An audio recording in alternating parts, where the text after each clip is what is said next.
Welcome to iCare Cancer Research Link. I am Dr. Folakemi Odedino. I am so pleased to serve as the scientific host for this exciting program on the iCare YouTube and iCare TV.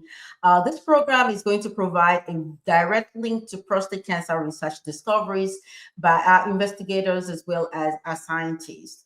A unique strategy that we have is to address prostate cancer disparities experienced by Black men globally and to be able to provide access to life-changing scientific discoveries, especially those with implications for primary and secondary preventive interventions, as well as information that will enhance access to clinical trials.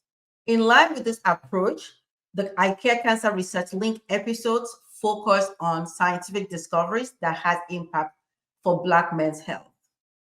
This is the very first show, and I am so excited that our very first guest is no other than Dr. Kim Babel Johnson. And you are going to find out why I am so pleased to have her on this show as our first guest. Dr. Babel Johnson, please come on in. Hello. Hi, Dr. Datna. How are you? You Happy are New. our very first guest on I iCare am Cancer Research Link. I am How does honored. that feel? I'm honored. I'm so excited. This has been, I know, a labor of love for you, and the platform that has been created to share this information is so critical, not only in our local community but worldwide. So I'm just so honored to be here and to be part of this movement and this mission and this ministry to decrease the burden of cancer, particularly in Black men, but across the diaspora. Yes. Thank you so much and welcome to the iCare Cancer Research Link. Now, we like to kind of make this a little bit informal, but we're going to start with an introduction. So tell us about yourself, whatever you want to tell us. At the professional level or at the personal level, share. That's the first word. Well, so how much time do we have, right? As you know, I am my official work that I do is I serve as the director for community clinical trials administration at Mayo Clinic's Cancer Center in Florida. However, I'm a family physician by training, so I enter into this space with a very global view about medicine, a very family centric, family oriented way of viewing medicine based on my training. I trained at Mayo, so I have a love for research, education, and practice, and kind of integrate all three. And that's me professionally. My most important job is I'm a mommy of two kids. They're Woo. not really kids, they're 26 and 21. My son is an actor on Broadway. My daughter is a senior in college. We have, between the three of us, three dogs and one cat. So that is my life. And I'm a Caribbean born, West Indian to the bone. Child of Orpha and Joseph Barbell. So I'm happy to just kind of represent all of that in everything that I do. Thank you for that wonderful introduction. So we want to start by also getting to know you more before we get into the science of cancer research. So you actually have an option. We're not going to put you in the middle of a surprise here. So you can either do a talent, feel free to sing, or dance, or recite a poem, or you can share a fun fact about yourself because our audience would like to know what is behind the cancer researchers, who is behind the cancer researchers and the cancer clinicians that we're bringing on, just Oh get to know gosh, you. if I'm you not had given going to me, sing. So are you going to sing? I wish I had the talent to sing. I gave birth to a performer, but have no talent of my own. So I'm gonna have to go with choice number two, which is to Okay. tell a fact. So it's I guess it's not little known, but because I'm, a seasoned part of my life, it is interesting for me to return to my younger days. And I was actually the homecoming queen for my HBCU Hampton University. So, Ooh, as okay. much as I'm a doctor and a scientist, I actually served as I was Miss Hampton University Oh my 1985, goodness. Not 1986. So, surprising. Not surprising. We can see that. We can see that. it was many moons ago, and I had to compete today, I would be a judge or a background singer or something. But it really brings me just a lot of joy to kind of just represent that little girl who really had no fear of anything and left a 13-mile island, came to the continental United States, and had the nerve to actually run for you know campus queen, and was very successful, and was proud to serve as the first Virgin Islander in that role. And here we are some 40 years later, and I'm still very fond of that memory and that little known fact. So That is the little known fact. I didn't know that about you. So now I have something in addition to be able to pull your leg and answer. So let's get back to the business of what we're going to be doing today. What cancer research are you going to be sharing with us today that you feel is uniquely important for the Black community? Yeah, so I appreciate just having the opportunity to talk about cancer in general. The most recent article that I actually was able to publish was published with a radiation oncologist who is African by descent and culture, and her mentee, a medical student who actually is also African born and raised. So it was a joy to publish this article. It's not on prostate cancer, but it is on breast cancer. And more Which is very specifically, important also. yes, it's very important because there are a lot of similarities in how we approach it was a summary article and there's some background there, but I chose to work with Dr. Ladero because this is what she does every day. But Mhm. we partnered in my training as a primary care physician and her experience as a clinician to kind of think about where we going and what's best to bring new information to the scientific world. And while there's a lots of evolving information about cancer and cancer care, sometimes how we get to the diagnosis of cancer is sometimes left out of the conversation. Mhm. And there's an elevated need for primary care physicians and for those collaborators in the cancer care space to be Mhm. more present in this space. And there's a little bit of emerging research that states that if you have ongoing primary care, it leads to earlier diagnosis. And in our case, it was as breast cancer, but I think the data is true for all cancers. And as you know, earlier diagnosis is very important for survivorship. Absolutely. And there's also new and evolving information because there's always been these warm handoffs. I've been practicing for 30 years, and even as a family physician who was active in a family medicine practice. Once Mhm. your patient was under the care of a cancer specialist, the cancer specialist kind of took care of everything until there was no cancer care to take care of anymore.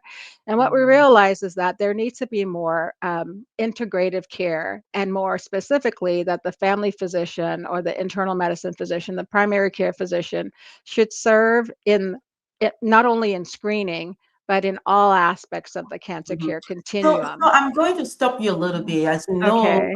most of the people in that audience are really lay people, and they may not understand what you mean by integrated care. So could Yes. you talk a little bit more about what you mean by integrated care and why is this so important, especially to be able to effectively address health disparities? Yeah, um, certainly, and I apologize for being too doctor talkish, but No, it's as okay. we talk about clinicians, we're usually talking about the physicians who are taking care of you, or the advanced practitioners who are part of medical teams, and all of those have different roles and responsibilities in terms of their training and specialty. So, as we approach cancer, we're usually talking about the cancer doctors, the cancer specialists, oncologists, and the primary care doctors, of course, are those who take care of womb to tomb, um, Mhm. your basic bread and butter primary care. And so, once a primary care physician or clinician identifies an abnormality, our tendency is to work in collaboration with a specialist or a subspecialist, somebody who's trained to do that specific care, to take care of the patient, or at least to figure out one is the diagnosis and to come up with a treatment plan. And because of the training, because we are jacks of all trades and master of none, specifically as family physicians, it's important that we actually lean in on the specialists. And having doctors to come up with your plan is important. The patient needs to be at the center of that. But what we've actually learned is that the integration goes beyond even the Mm. medical team. We need to have the social workers involved to Yes. make sure that the stress and the burden of medication access, transportation access. We need to Mm. have the religious community involved. And that doesn't Mm. necessarily mean a person's personal past, but to recognize the impact of the burden of cancer and the impact of this in one spiritual sense.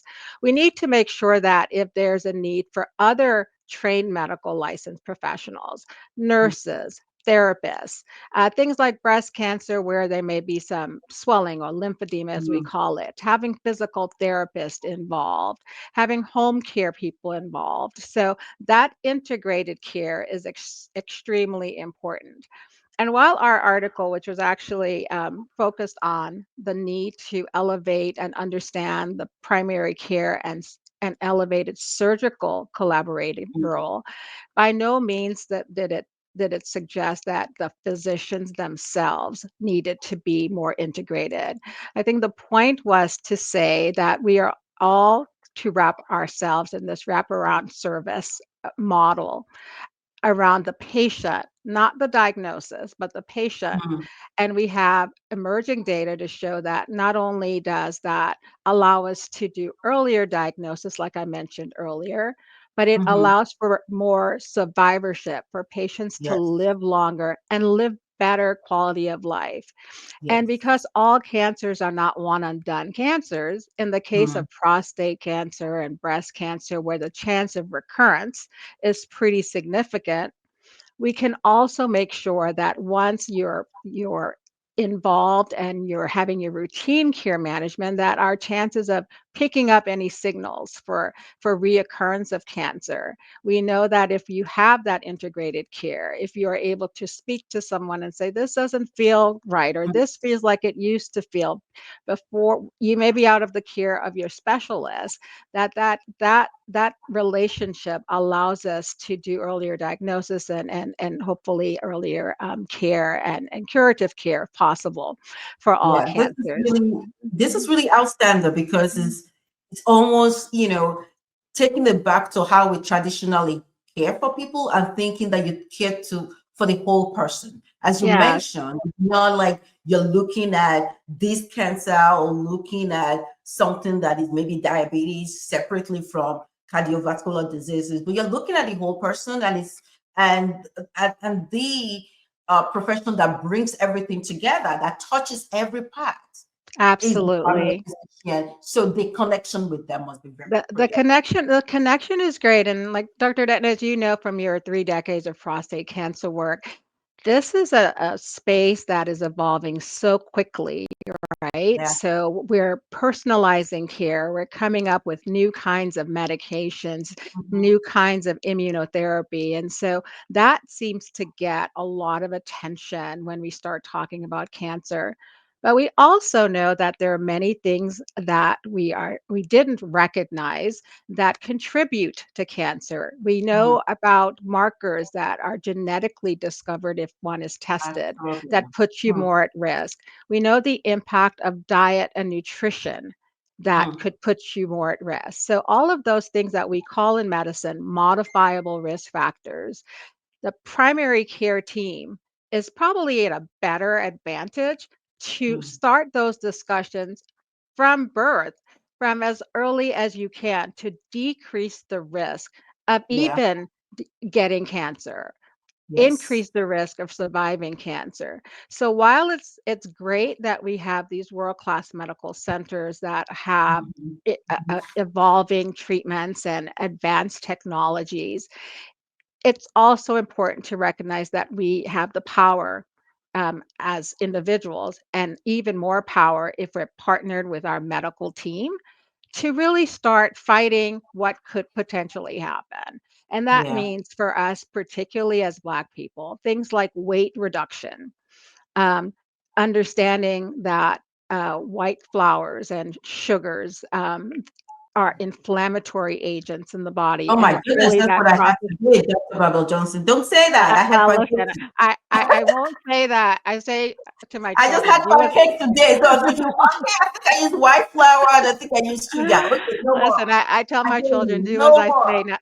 I tell Josh and Joy, "Do as I say, not as I do," because I tend to be a little hypocritical myself in this space, and so No I more. know Okay. that we're We not are going to make a 100%. pact. Me and you. No more. No more white flour. No more too much sugar. Okay, we done. We're landing on each other. Right, exactly. But reducing things because we know that we're not going to have, quality of life, like I said, is at the basis of all of this, right? It's okay to survive, but why we want to survive is to have time and to have quality. And so things in moderation obviously are important. And it's where you get the right information that counts.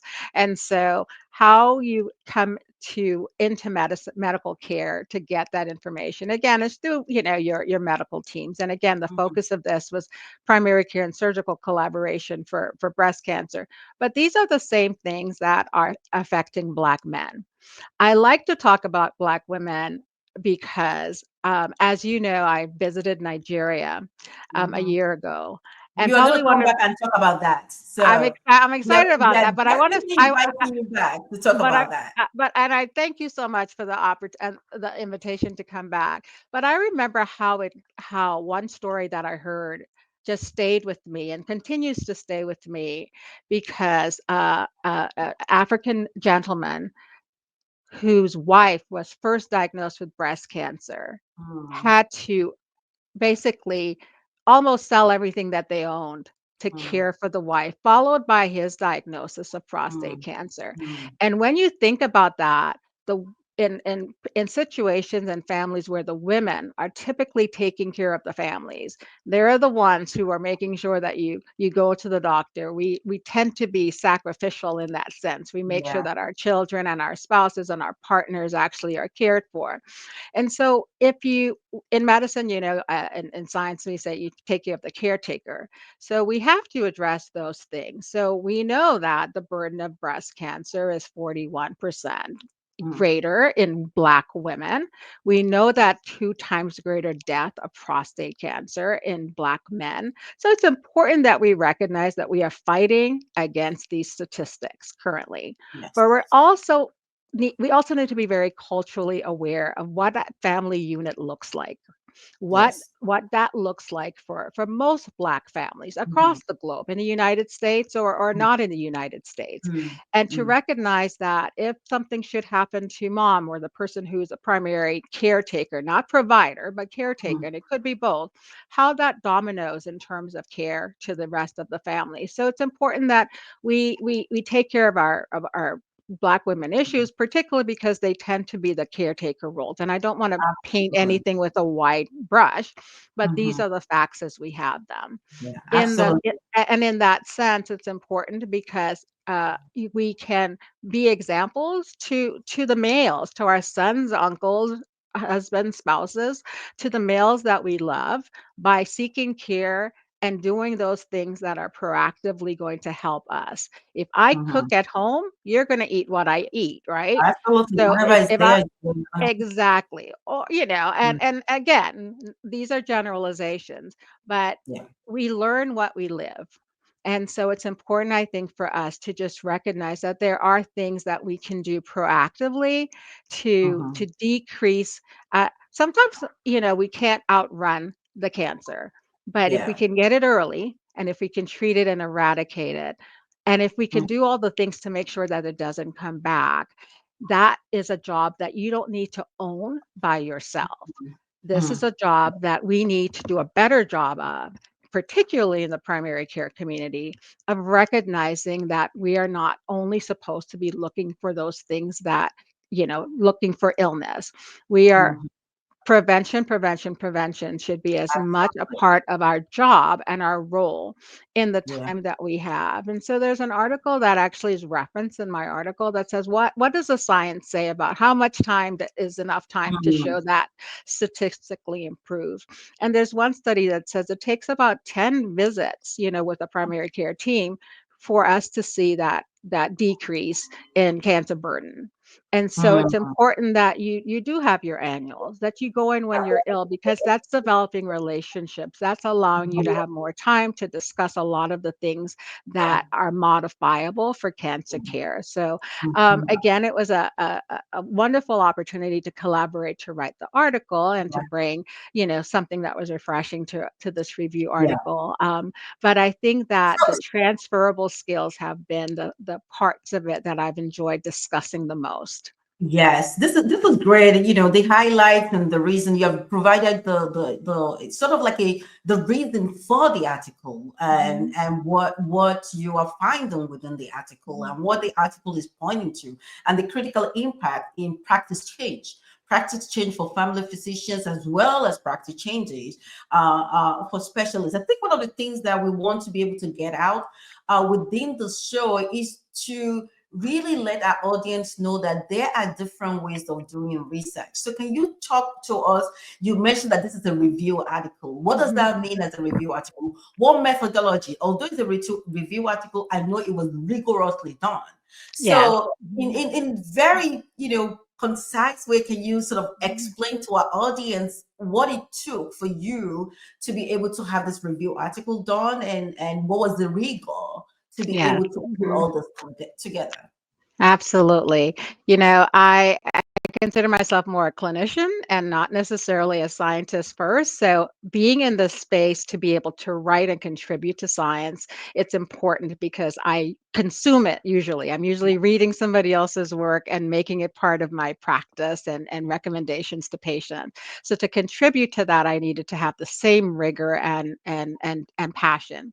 And Mm, what we did first was we looked at what we call the literature. We looked at what did the articles about these topics say. We looked mm, at just where were there other studies that spoke about breast cancer and that spoke about the relationship mm, of patients and their physicians.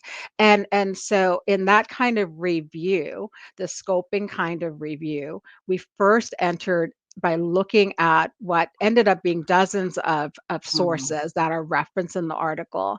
And then we started to look at where were we going to make the biggest impact in bringing this topic to the science. And so we mm, broke it down and not only looked at like statistics and the impact of cancer and cancer care, but about the role evolution.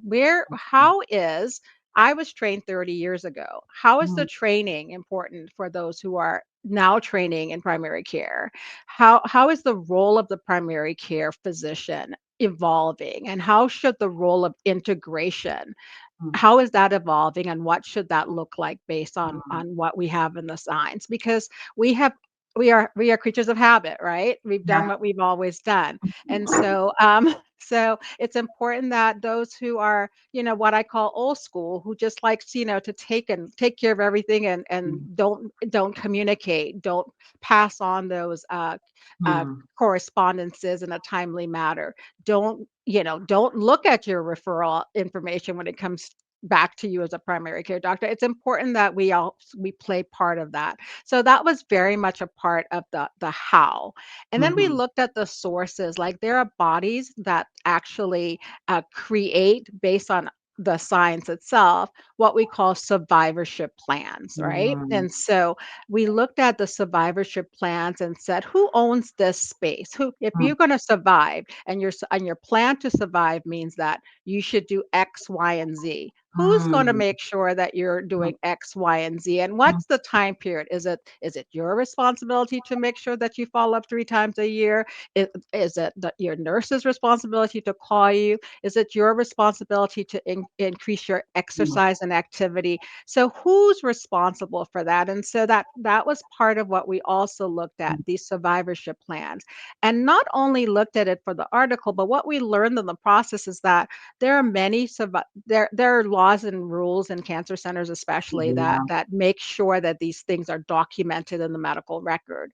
mm, Whether it's in the medical record and the primary care doctors or the others who are not in the cancer center are part of that decision, it's probably less likely to be the case where your Mhm. primary care doctors are even aware of your survivorship plan. So you Mhm. may have direct cancer care for 2 or 3 years, and then you have the rest of your life. Your survivorship plan is for your survivorship, the Yeah, life of yeah, your survivorship. yeah, So it's important that we evolve these integrated conversations even among professionals and in yeah. spaces like primary care meetings, that we make sure that we express the importance of the science for Mhm. survivorship, and making sure that the ownership of that there's buy-in from other Mhm. people, that we're all part of the survivorship plan that's personalized for the patient, but professionally it's an our Wow. responsibility thing. So Yeah, that the that the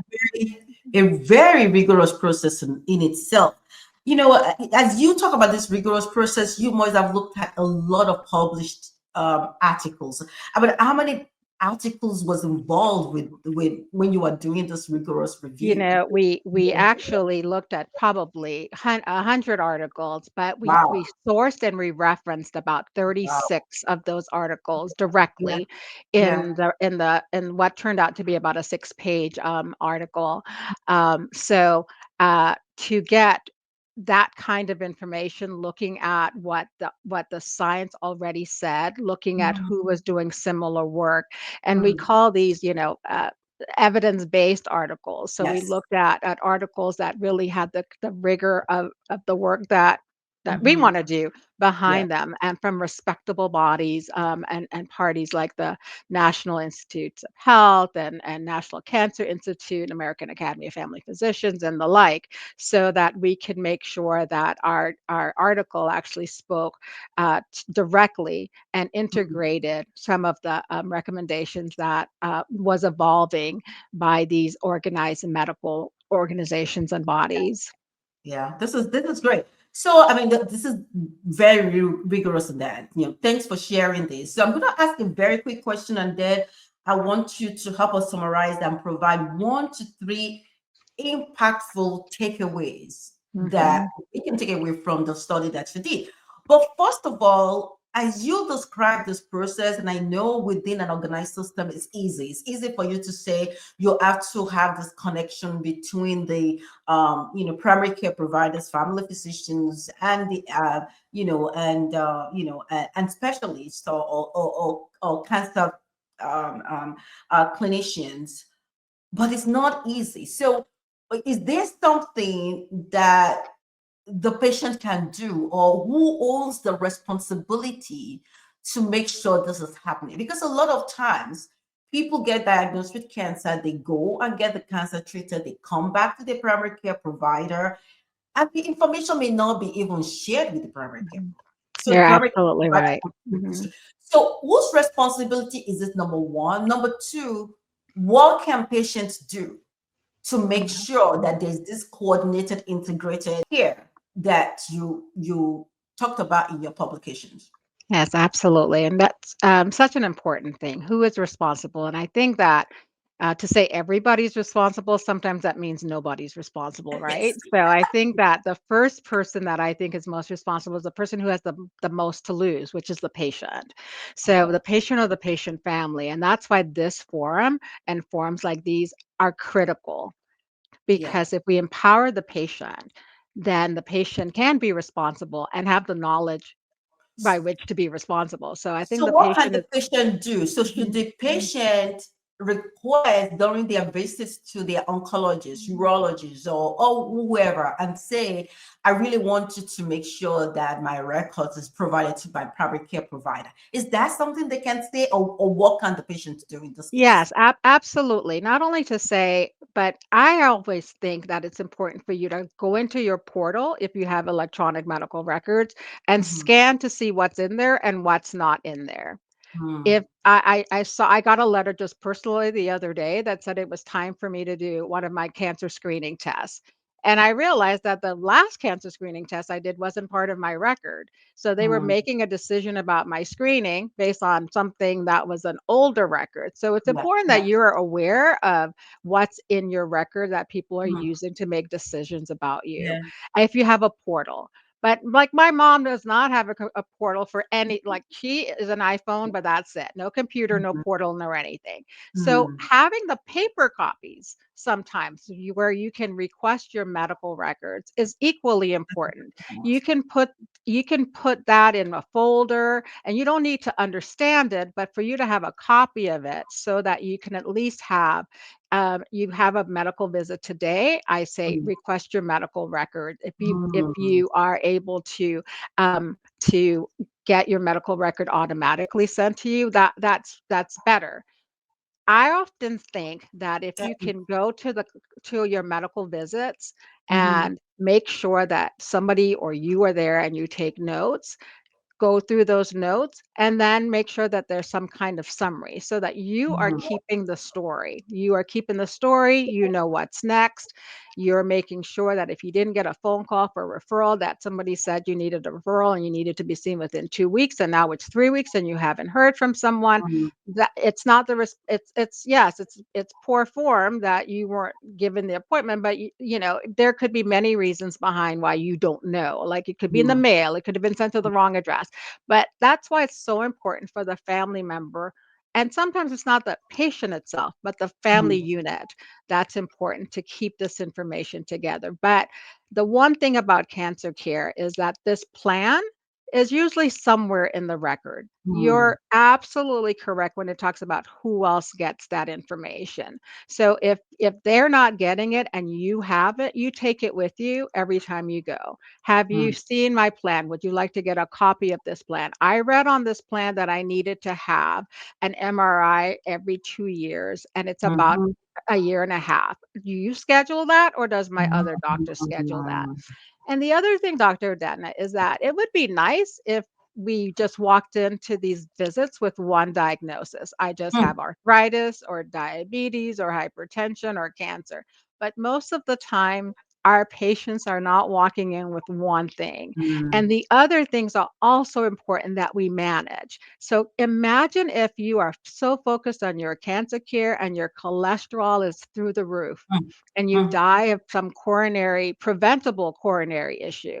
So it's mhm, important that we don't lose the forest for the trees. I apologize about mhm, that. It's important that we actually make sure that we treat the entire patient. And we started this conversation about integrating the team, you know, of mhm, all the people who need to take care of mhm. cancer, but it's all the people who need to take care of the person because you're Yes, a person before you're a patient. And so absolutely. whether they're an illness, a risk of an illness, or some integration, you know, blood pressure, cholesterol, cardiac evaluation, those are all the same kinds of things, diabetic care. All of those things that Black people are typically at risk for need to Yeah, be in good control so that you can handle, you know, the care. God forbid something else yeah. is added to that list This of is what this we is call so comorbidity. powerful. I mean, what a summary. What power. These are kind of like golden nuggets that everybody Yeah. really needs to have. And I hope most probably through iCare, we can work with you to really generate some of those things as maybe a handbook that people take with them. Has Yes, these kind of questions, I right? I I Take love note that. of this. I Ha- think having that as an iCare resource book, and I hope, Dr. Babel Johnson, you can help us to lead that. I think that would be very awesome because you have provided within such a short period of time what patients should be doing. And while this is great and while people will listen and want to do it, you and I know when you are in that doctor's office, Yes, a news could come and everything that you learn that you want to do just goes away.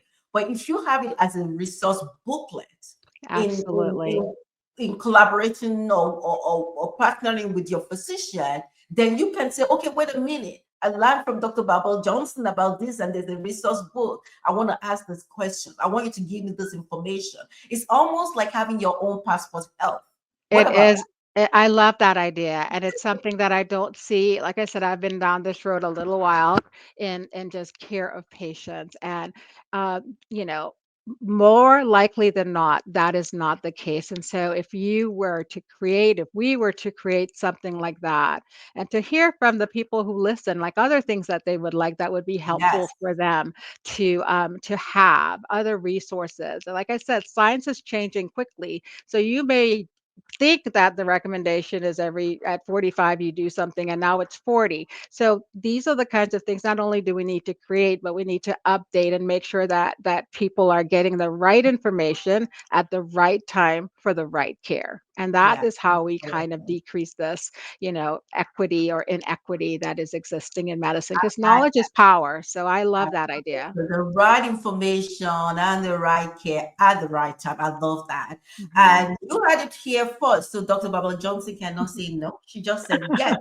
to creating an idea I have given passport up health white I've for been given up you. flour and white sugar, and now I've committed to writing a You're a committed passport. to an IKEA passport health that is going to be created by Dr. Babel Johnson, that is going to be available for everyone to download from the IKEA website. And we can even give you one that is actually a hard copy as well. You can take it to your physician and you can have the questions you want to ask. You can use it to document the information you want to have. Thank you, Dr. Babel Johnson. We love I needed a New Year resolution, so this is perfect. There you have it. You do not get away from coming to the cancer research link with doing Uh, nothing. Okay, so this is really has been very wonderful. What is next? What is next with the line of research? So you found some things within this research. Are you going to move forward to do the other research? You have already outlined outstanding impact that this research makes. So what is next in this line of research? Yeah, we were actually in writing about this, we actually looked at what key recommendations are. And Mhm, so, like you talked about having a eye care passport, one of the recommendations I think that needs to be next is some way of enhancing these screening protocols, both for cancer and for shared decision making, right? mhm, So that means that it's not only information that the medical community has and makes a decision, but how do you create some kind of tool that makes sure that the patient's voice and the family's voice is mhm, aware and involved in that? The other one was making sure that we are keeping up with what are these timely pathways mhm, for care. These are things that are not necessarily one size fit all. So we have what we call risk stratification. And so mhm, sometimes when you make a blanket statement, you think it's okay for you to do something every so often. But if your risk is higher, do you know mhm, that your risk is higher? And are we mhm, identifying those kinds of pathways based on risk for surgical care or other intervention? And then there, lastly, which I think is closest to my heart, is the need to just continue to cultivate these patient navigation programs. mhm. Because as much as I like to say the patient is in Yeah, charge and is at the yeah, center of this or the medical community, sometimes mm, you need an ally, sometimes you need a absolutely, patient navigator. And so we absolutely. don't have enough of these people in these spaces, but having an ally, having a buddy, a trained Mm, buddy who knows as much as they need to know to help you to navigate the system. So that is one of the things that I think we are actually hoping that this kind of research mm, continues to support the need, and then with time to report back on mm, how is this impacting the cancer, the burden mhm, of cancer, the quality of life, mm, the parity, the fairness that exists between how all patients are cared for across communities. mm, So there's more work to be done, but it's always nice to have, again, an opportunity to bring this kind of information to the scientific community. But it's more important, I think, that we use this information and as education for our patients and our community so that they can know at least as much as we do at the time for their care and for the care of their loved ones. mm. Yeah, thank you so much, Dr. Babel Johnson. What a Mhm. way to start the Cancer Research Link. I mean, it is all about you. It is all about being empowered. It is all about having the right information, and also having integrated care, as Dr. Babel Johnson said. And she has committed to providing the resource. This is what ICARE Consortium is about, providing you the resource for you to be able to get to where you need to get to. So we are going to be developing an iCare Passport Health for you to be able to take with you every time that you visit your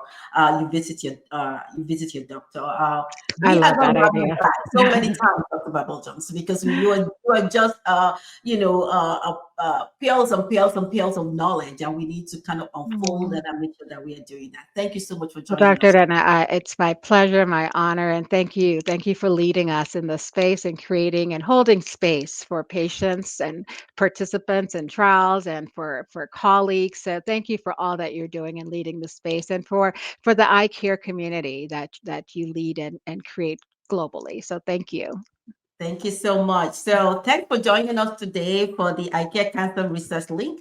The key discovery that you have found is that your health is not just according to your organs. Your health has to do with your whole body. So, all the physicians that are treating you really need to be part of your health and have a way of communicating effectively together so that they can give you the best of health. Always remember the best evidence for cancer care we are that you have is your direct link to cancer research discovery. I am Dr. Folakemi Odedino. Until next time, it is adios for now. Thank you so much for joining us.